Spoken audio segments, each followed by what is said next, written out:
A long-awaited public inquiry into the death of Alexander Litvinenko begins. This comes 8 years after the former KGB spy died after drinking tea poisoned with a rare radioactive isotope in London. Coroner Robert Owen. The issues to which his death gives rise are of the utmost gravity and have attracted worldwide interest and concern. From his deathbed, Litvinenko accused Russian President Vladimir Putin of ordering his murder. British officials also say there is evidence to charge 2 ex-KGB agents with murder. Lawyer for the inquiry, Robert Tam, testified that Litvinenko tried to protect a Russian oligarch who was living in London and helping him financially. There is evidence that in 1997, Mr. Litvinenko's unit was given orders to kill Mr. Berezovsky, which Mr. Litvinenko believed to be improper orders. Mr. Litvinenko warned Mr. Berezovsky and tried to report the matter to the senior leadership of the FSB. This included a meeting in July 1998 between Mr. Litvinenko and the head of the FSB, who had then been newly appointed. So that man was one Vladimir Putin. Britain rejected holding an inquiry in 2013, but with relations with Russia now strained, the British government gave the go-ahead for the inquiry.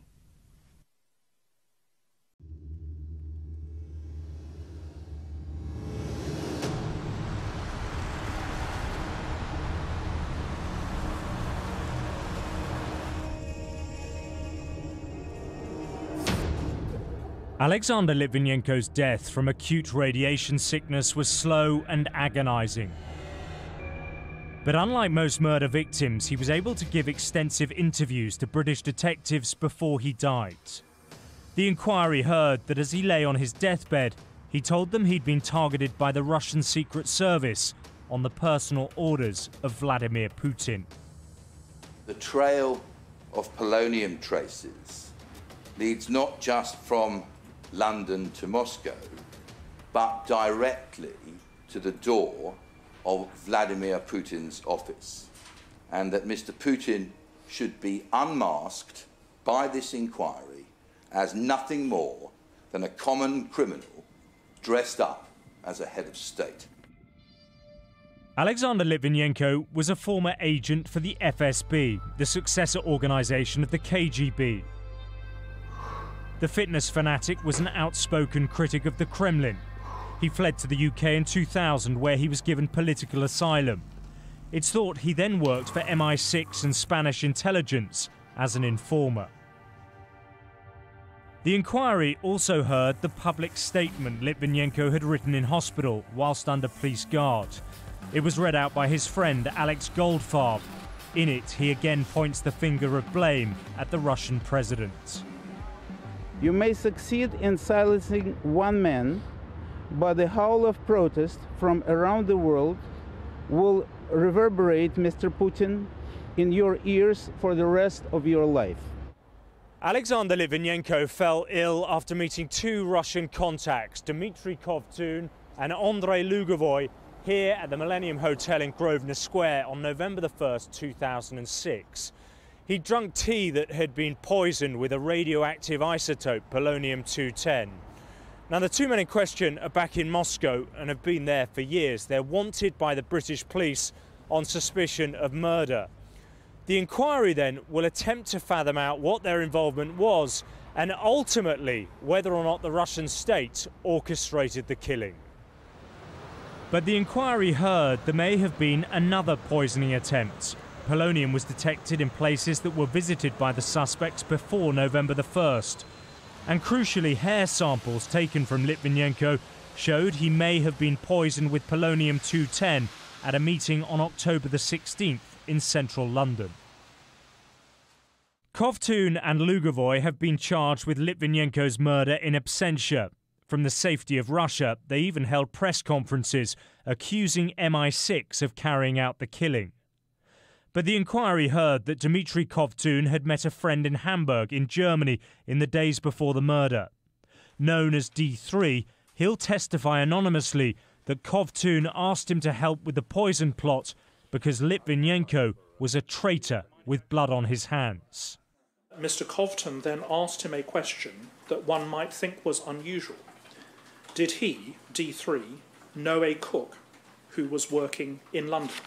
Mr. Kovtun said that he had a very expensive poison and that he needed the cook to put the poison in Mr. Litvinenko's food or drink. Lugovoy and Kovtun, both former KGB agents, left a trail of polonium around London and back to Moscow. Businesses and restaurants had to be sealed off. These police graphics released by the inquiry show the varying levels of radiation in one of their hotel rooms. They claim the polonium was planted on them to frame them for murder. In January 2007, I went to meet Andrei Lugovoy at his home on the outskirts of Moscow when he became the main suspect. He repeatedly denied the allegation that he was responsible for the killing. Did you kill Alexander Litvinenko? Of course not. I want to stress that officially I'm just a witness and not even a suspect. Can you understand, though, why some people say you are the prime suspect? I think one can understand that. It's because Dmitry Kovtun and I met Alexander Litvinenko on that fateful day.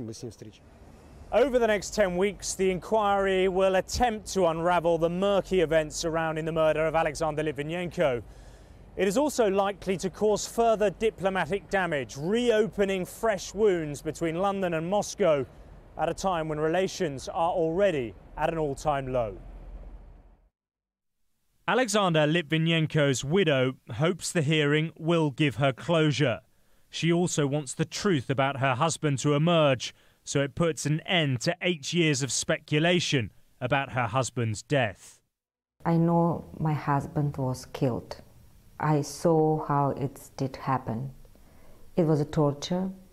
He died long 23 days in front of me, in front of his son, in front of his friends. I don't like, again, people will discuss about Sasha did kill himself, he's smuggling radioactive material, he made a dirty bomb. I'm really fed up with this.